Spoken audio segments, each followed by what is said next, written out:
1994 జూలైలో ప్రారంభమైన ఈ ఉద్యమం 2024 జూలైలో వర్గీకరణ మీద మాట్లాడితే సుప్రీంకోర్టు ద్వారా ఒక చరిత్రాత్మకమైన తీర్పు వెలువరించి ఈ తీర్పు ద్వారా దళిత జాతులకు సమన్వయం చేసే ఒక చక్కటి అవకాశం కల్పించినందుకు సుప్రీంకోర్టుకు ప్రత్యేకమైన ధన్యవాదాలు.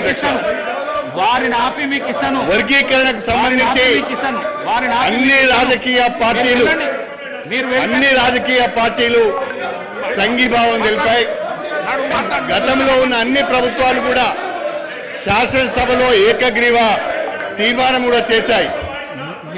తెలుగుదేశం ప్రభుత్వము, కాంగ్రెస్ ప్రభుత్వము, బీఆర్ఎస్ ప్రభుత్వము మూడు ప్రభుత్వాలు కూడా శాసనసభలో వర్గీకరణకు అనుకూలంగా ఏకగ్రీవ తీర్మానం చేసి కేంద్ర ప్రభుత్వానికి పంపించడం జరిగింది. దండోరా ఉద్యమానికి అన్ని రాజకీయ పార్టీల మద్దతు లభించింది. దండోరా ఉద్యమానికి సమాజం యొక్క మద్దతు కూడా లభించింది.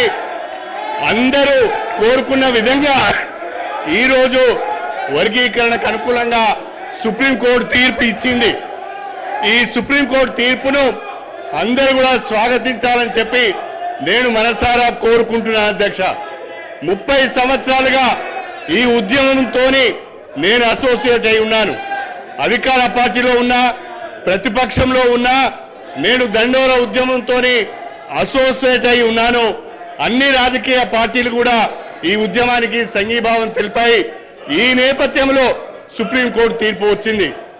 రాష్ట్రంలో కాంగ్రెస్ ప్రభుత్వం ఏర్పడగానే గౌరవనీయులు ముఖ్యమంత్రి గారు రేవంత్ రెడ్డి గారి నాయకత్వంలో ఈ వర్గీకరణకు సంఘీభావాన్ని తెలుపుతూ సుప్రీంకోర్టులో అఫిడవిట్ వేయడం జరిగింది.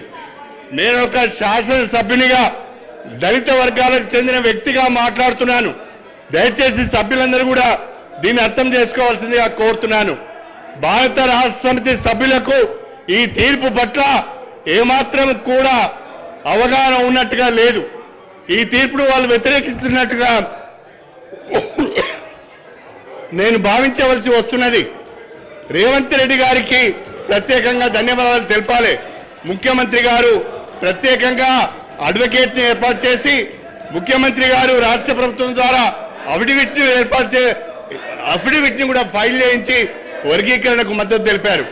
అదేవిధంగా కేంద్ర ప్రభుత్వానికి కూడా నేను హృదయపూర్వకంగా నా అభినందనలు తెలియజేస్తున్నాను. కేంద్ర ప్రభుత్వం కూడా వర్గీకరణకు అనుకూలంగా సుప్రీంకోర్టులో అఫిడవిట్ ఫైల్ చేసింది. కేంద్ర రాష్ట్ర ప్రభుత్వాలకు వర్గీకరణకు అనుకూలంగా అఫిడవిట్లు ఫైల్ చేసినందుకు హృదయపూర్వకంగా దళిత జాతుల నుంచి నేను అభినందనలు తెలియజేస్తూ ఈ తీర్పును స్వాగతిస్తూ ఇవాళ ముఖ్యమంత్రి గారు ఏదైతే ప్రకటన చేశారో ఇప్పుడు ఇచ్చిన నోటిఫికేషన్లో రాబోయే నోటిఫికేషన్లో కూడా ఈ యొక్క వర్గీకరణకు సంబంధించిన తీర్పును అమలు చేస్తామని అవసరమైతే ఆర్డినెన్స్ కూడా తీసుకొస్తామని చెప్పినందుకు ప్రత్యేకంగా ముఖ్యమంత్రి శ్రీ రేవంత్ రెడ్డి గారికి ఈ జాతుల పక్షాన ధన్యవాదాలు తెలుపుకుంటూ సుప్రీంకోర్టు తీర్పును స్వాగతిస్తూ ఈ అవకాశం మీరు నాకు ఇచ్చినందుకు ధన్యవాదాలు తెలుపుకుంటూ సెలవు తీసుకుంటున్నాను.